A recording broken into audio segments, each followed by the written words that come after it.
Mas se ele é um pregador, falei, e acredita em um inferno diferente... Groover encolheu os ombros. Quem disse que ele está vendo este lugar do mesmo modo que nós? Os seres humanos veem o que querem ver. Vocês são muito teimosos, persistentes nisso. Chegamos mais perto dos portões. Os uivos ali eram tão altos que sacudiam o chão embaixo de meus pés, mas ainda assim eu não conseguia perceber de onde vinham. Então, cerca de 15 metros à nossa frente, a névoa verde tremulou. Exatamente no lugar onde o caminho se dividia em 3 estava um monstro enorme e indistinto. Eu não o tinha visto antes porque ele era meio transparente, como os mortos. Até se mexer, sua imagem se fundia com o que quer que estivesse atrás dele. Somente os olhos e os dentes pareciam sólidos. Ele estava me encarando. Meu queixo caiu. Tudo o que pude pensar em dizer foi: é um Rottweiler. Sempre imaginara Cérbero como um grande mastim preto. Mas ele era obviamente um Rottweiler de raça pura, a não ser, é claro, por ter 2 vezes o tamanho de um mamute, ser quase invisível e ter 3 cabeças. Os mortos andavam na direção dele, sem nenhum medo. As filas das placas atendente em serviço se separavam, cada uma para um lado do monstro. Os espíritos de morte expressa caminhavam direto por entre as patas da frente e por baixo da barriga, o que podiam fazer sem sequer se abaixar. Estou começando a vê-lo melhor, murmurei. Por que será? Acho... Annabeth umedeceu os lábios. Sinto muito, mas acho que é porque estamos mais perto de ser pessoas mortas. A cabeça do meio do cão se esticou em nossa direção. Ele farejou o ar e rosnou. Ele consegue farejar os vivos, falei. Mas está tudo bem, disse Groover, trêmulo ao meu lado. Porque temos um plano. Certo, disse Annabeth. Nunca tinha ouvido a voz dela soar tão baixa. Um plano. Avançamos na direção do monstro. A cabeça do meio rosnou para nós, depois latiu tão alto que minhas pupilas chacoalharam. Você consegue entender? Perguntei a Groover. Ah, sim, disse ele. Eu consigo entender. O que ele está dizendo? Não acredito que os seres humanos possuam um palavrão tão grande assim. Peguei um pedaço de madeira que tinha na mochila, um pé de cama que eu tinha arrancado de um modelo em exposição de crosta, a Safari Deluxe. Segurei-o no alto e tentei canalizar pensamentos caninos felizes para o Cérbero. Comerciais de ração, cães engraçadinhos, postes. Tentei sorrir como se não estivesse prestes a morrer. Ei, garotão! Gritei. Aposto que eles não brincam muito com você aqui. Bom menino, falei, fraquejando. Acenei o bastão. A cabeça do meio do cão acompanhou o movimento. As outras 2 fixaram os olhos em mim, ignorando completamente os espíritos. Eu tinha toda a atenção de Cérbero. Não sabia muito bem se isso era bom. Vá buscar! Atirei o bastão para as sombras, um lançamento perfeito. Ouvi o tibum no rio Styx. Cérbero me olhou feroz, nada impressionado. Os olhos eram cheios de ódio e frios. Fim do plano. O monstro agora produziu um novo tipo de rosnado, mais profundo nas suas 3 gargantas. Ah, disse Groover. Percy? Sim. Apenas achei que você gostaria de saber. Sim. Cérbero, ele está dizendo que temos 10 segundos para rezar para o Deus que escolhermos. Depois disso, bem, ele está com fome. Espere, disse Annabeth. Ela começou a revirar sua mochila. Epa, pensei. 5 segundos, disse Groover. Corremos agora? Annabeth surgiu com uma bola de borracha vermelha do tamanho de um grapefruit. A etiqueta dizia Parque Aquático Aqualândia, Denver, Colorado. Antes que eu pudesse impedi-la, ergueu a bola e marchou na direção de Cérbero. Ela gritou. Está vendo a bola? Quer a bola, Cérbero? Senta! Cérbero parecia tão perplexo quanto nós. As 3 cabeças se inclinaram de lado. 6 narinas se dilataram. Senta! gritou Annabeth outra vez. Eu tinha certeza de que a qualquer momento ela se transformaria no maior biscoito para cachorro do mundo. Em vez disso, porém, Cérbero lambeu seus 3 pares de lábios, sacudiu o traseiro e sentou, esmagando imediatamente uma dúzia de espíritos que passavam por baixo dele na fila Morte Expressa. Os espíritos produziram um chiado abafado ao se dissipar, como ar escapando de pneus. Bom menino, disse Annabeth, e atirou a bola para Cérbero. Ele a agarrou com a boca do meio. A bola mal tinha tamanho suficiente para ele morder, e as outras cabeças começaram a avançar na do meio, tentando pegar o novo brinquedo. Salta, ordenou Annabeth. As cabeças de Cérbero pararam de brigar e olharam para ela. A bola estava presa entre 2 dos seus dentes, como um pedacinho de chiclete. Ele soltou um lamento alto e assustador, depois largou a bola, gosmenta e quase rasgada no meio, aos pés de Annabeth. Bom menino. Annabeth pegou a bola, ignorando a baba de monstro. Ela se virou para nós. Vão, agora. Fila da Morte Expressa. Essa anda mais rápido. Mas, argumentei. Agora, ordenou ela, no mesmo tom que estava usando com o cão. Groover e eu avançamos devagarzinho, cautelosos. Cérbero começou a rosnar. Fica, ordenou Annabeth ao monstro. Se quer a bola, fica. Cérbero ganiu, mas ficou onde estava. E você? Perguntei a Annabeth quando passamos por ela. Sei o que estou fazendo, Percy, murmurou ela. Pelo menos tenho quase certeza. Groover e eu seguimos por entre as pernas do monstro. Por favor, Annabeth, eu rezei, não o mande sentar de novo.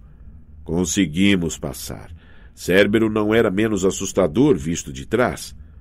Bom cachorro, disse Annabeth. Ela ergueu a bola vermelha esfrangalhada e provavelmente chegou à mesma conclusão que eu. Se recompensasse Cérbero, não restaria nada para mais um truque. Assim mesmo, ela jogou a bola. A boca esquerda do monstro a agarrou imediatamente, só para ser atacada pela cabeça do meio, enquanto a cabeça da direita gemia em protesto. Enquanto o monstro estava distraído, Annabeth marchou energicamente por baixo da barriga dele e juntou-se a nós perto do detector de metais. — Como fez aquilo? — perguntei, admirado. — Aula de adestramento, disse ela sem fôlego, e fiquei surpreso ao ver que havia lágrimas em seus olhos. Quando eu era pequena, na casa do meu pai, nós tínhamos um Doberman. Não tem importância, disse Groover, puxando minha camisa. Vamos! Estávamos a ponto de disparar pela fila de Morte Expressa, quando Cérbero gemeu de dar dó com todas as 3 bocas. Annabeth parou. Cérbero arfava ansioso, a pequenina bola vermelha despedaçada em uma lagoa de baba a seus pés. Bom menino, disse Annabeth, mas sua voz pareceu melancólica e insegura. As cabeças do monstro se inclinaram como se ele estivesse preocupado com ela. Logo vou trazer uma bola nova para você, prometeu Annabeth insegura. Você quer? O monstro choramingou. Eu não precisava falar língua de cachorro para saber que Cérbero ainda estava esperando a bola. Bom cachorro, venho logo visitar você. Eu prometo. Annabeth virou-se para nós. Vamos. Groover e eu passamos pelo detector de metais, que imediatamente soou e disparou a piscar luzes vermelhas. Pertences não autorizados. Mágica detectada. Cérbero começou a latir. Nós nos lançamos pelo portão Morte Expressa, o que disparou ainda mais alarmes, e corremos para dentro do mundo inferior. Alguns minutos depois, estávamos nos escondendo, sem fôlego, no tronco apodrecido de uma imensa árvore negra, enquanto os espíritos da segurança passavam correndo, berrando pela ajuda das fúrias. Groover murmurou. Bem, Percy, o que aprendemos hoje? Que cães de 3 cabeças preferem bolas de borracha a pedaços de pau? Não, disse Groover. Aprendemos que seus planos são muito ruins. Eu não tinha essa certeza. Talvez fosse o caso de eu e Annabeth termos tido a ideia certa.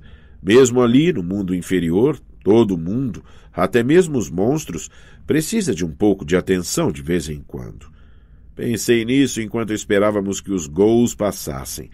Fingi que não via Annabeth enxugar uma lágrima ao ouvir o lamento triste de Cérbero à distância, sentindo falta da nova amiga. Pasta 19. 19. De certa forma, descobrimos a verdade. Imagine a maior aglomeração de gente que você já viu em um show, um campo de futebol lotado com 1 milhão de fãs. Agora imagine um campo 1 milhão de vezes maior do que esse, lotado, e imagine que a energia elétrica falhou e não há barulho, não há luz, nem aquelas bolas gigantes quicando por cima da multidão. Algo de trágico aconteceu nos bastidores. Uma massa sussurrante de gente fica simplesmente vagueando nas sombras sem direção, esperando um show que nunca vai começar. Se é capaz de imaginar isso, tem uma boa ideia de como são os campos de Asfódelos. A grama preta tinha sido pisoteada por eras de pés mortos. Um vento morno e úmido soprava como o hálito de um pântano. Árvores negras, Groover me disse que eram choupos, cresciam em grupos aqui e ali. O teto da caverna era tão alto acima de nós que poderia passar por uma massa de nuvens de tempestade, a não ser pelas estalactites, que brilhavam em um cinza pálido e pareciam malvadamente pontudas. Tentei não imaginar que poderiam cair sobre nós a qualquer momento, mas havia várias delas salpicadas ao redor, que caíram e empalaram a si mesmas na grama preta. Acho que os mortos não precisavam se preocupar com pequenos riscos, como ser espetados por estalactites do tamanho de foguetes. Annabeth, Groover e eu tentamos nos misturar com a multidão, permanecendo de olho nos ghouls da segurança. Não pude deixar de procurar rostos familiares entre os espíritos de Asfódelos, mas é difícil olhar para os mortos. Seus rostos tremulam. Todos parecem ligeiramente zangados ou confusos. Eles até nos veem e falam, mas a voz soa como trepidações, como o chiado de morcegos. Depois que eles percebem que você não consegue entendê-los, fecham a cara e se afastam. Os mortos não são assustadores. São apenas tristes. Arrastamo-nos, seguindo a fila de recém-chegados que serpenteava desde os portões principais em direção a uma grande tenda negra com uma faixa que dizia: julgamentos para o Elísio e para a danação eterna. Bem-vindos, recém-falecidos. Do fundo da tenda saíam 2 filas muito menores.